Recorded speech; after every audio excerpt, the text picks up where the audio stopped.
This is Matt from Wrestling Unlimited, here to review Royal Rumble 2016.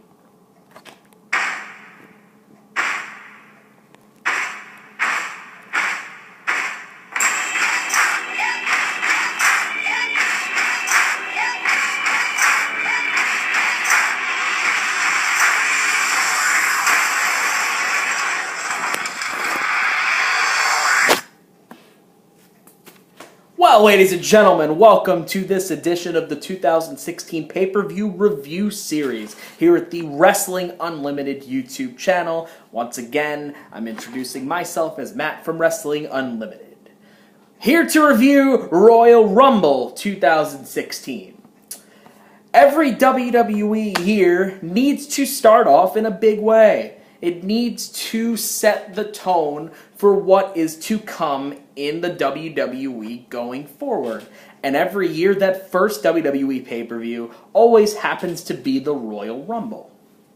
This year's Royal Rumble was definitely better than last year's. It was definitely better than 2014's. And it definitely was not one of the worst Royal Rumble pay-per-views of all time. Now, would I go so far as to say it was one of the best Royal Rumble pay-per-views of all time? Probably not. There was still enough in this Royal Rumble show that pissed me off, and that pissed a lot of people off, and I can understand why. But this pay-per-view was, by no stretch of the imagination, the worst Rumble pay-per-view of all time. It was definitely better than the last 2 years combined. It worked.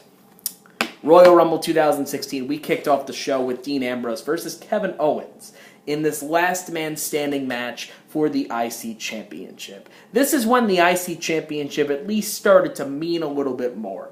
You saw where they were going with Kevin Owens. You saw where they were going with Dean Ambrose. You saw the connection that these two guys had, the chemistry that these two guys had. They went out and they had a little bit of a mid-card feud. It was not a perfect feud, but a feud nonetheless. You finally get to this moment here at the Royal Rumble match. You're building up to this last man standing match, and this last man standing match really freaking delivered. It really did. My only gripe of this last man standing match was that Kevin Owens did not go over, because look at what happened a short month later, and then a short 2 months later with Dean Ambrose. Maybe he should have lost the belt here, but I get why they didn't, and it kind of worked. Dean Ambrose versus Kevin Owens in this last man standing match was very extreme. It was a good match. It got the crowd into it right away, and it started the night off on a positive note. You would think that the New Day following up would continue that positive note, continue that positive stretch. Unfortunately, this match against the Usos was just about what it was. And it was a Raw tag team match on a Big Four pay-per-view. What a surprise, what a shock. New Day went over, which was good. This was when New Day were over as hell with the audience, even though the WWE was continuing to fight the grain with them and keep them heels, even though you can already tell they work so much better as babyfaces. Then you had Kalisto defeating Alberto Del Rio, and I believe this came after them flip-flopping the belts a couple of times beforehand, and then you get to this moment here, Kalisto again defeating Alberto Del Rio for the U.S. title. This match was kind of choppy. It was kind of botchy. It was not the best match of the night. It was not even that good of a match. But it got Kalisto over in a big way. You gave Kalisto a mid-card belt. You gave him something to work with. Unfortunately, what you did not give him was the backup and the support and the machine to get behind him. Because Kalisto as an underdog really kind of works. It's almost like that Rey Mysterio-esque guy. And I'm not just saying that because he's Mexican, so don't immediately pull the race card with me, guys. But let's be completely honest here. You know, you have all these moments, Kalisto looking like Superman, winning the U.S. title, and then defeating Ryback at WrestleMania. This actually worked. Then defeating Ryback again, Payback. Again, you build him up as the ultimate underdog. Why the hell would that not work? Just an idea. Gives you something to do with the mid-card champions, gives you something to do with the mid-card talent, and instead Kalisto pretty much just faded away and classified himself as obsolete before he got hurt, and now he's back to pretty much do nothing. Then you had Charlotte defeating Becky Lynch for the Divas Championship at the time. This match kind of was what it was, too. It was nothing special. Charlotte went over to continue her reign of terror, and that's all I really have to say about this match.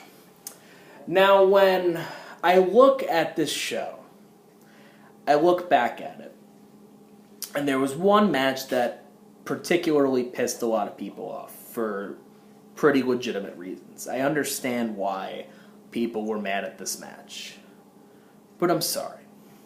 When you go back and watch this Royal Rumble match, it worked in story very, very well. The storyline between Roman Reigns and Triple H was very, very inconsistent. But the one thing that they hammered home, especially in the beginning part of the story, leading into this Rumble match, was Triple H is the boss. And when Roman does something to piss him off, there's going to be consequences. And you saw it throughout this entire match. You get element after element thrown at Roman Reigns. You really have him look like the babyface, the triumphant babyface, despite the crowd wanting to boo him, despite the crowd wanting to hate him. It worked, and it continued to work, and you had him taken out in the middle of the match, not seen again until the last couple of entrants. And again, it worked. And then all of a sudden, here comes Triple H at number 30. You know where this is going. And I know a lot of people were mad at this. I know a lot of people said that Triple H did not deserve the championship over Dean Ambrose. He did not deserve the championship over a guy like, let's say, a Kevin Owens. He did not deserve the championship more than a guy like, let's say, Brock Lesnar.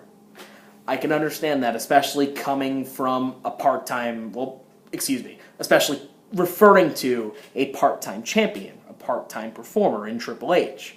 I understand. I also understand why you didn't like that on the side of Roman Reigns, because you saw this as an opportunity for WWE to give him that signature victory at WrestleMania against a big-time opponent. I understand. But for an era right now in the WWE that is lacking in storytelling, this Rumble match worked so incredibly well when it came to stories, especially when it came to Roman Reigns and Triple H. And again, the finish worked. And it wasn't even Roman Reigns who was the last one eliminated. That one was actually the most surprising thing. You had Roman Reigns, Dean Ambrose, and Triple H as the final three, and then all of a sudden Roman gets eliminated first. And then you have Triple H eliminate Dean Ambrose, which sets up their own little program. It gives Dean Ambrose something to do in the short run, so this way you could start building to him versus Brock, even though that match was a crap fest. Again, all of it worked. And, you had some surprises in there. Like, obviously, let's start from the beginning. Right off the bat, the number 3 entrant, making his WWE debut, AJ Styles. And yes, I have said that for people who still don't believe it. I still don't believe it.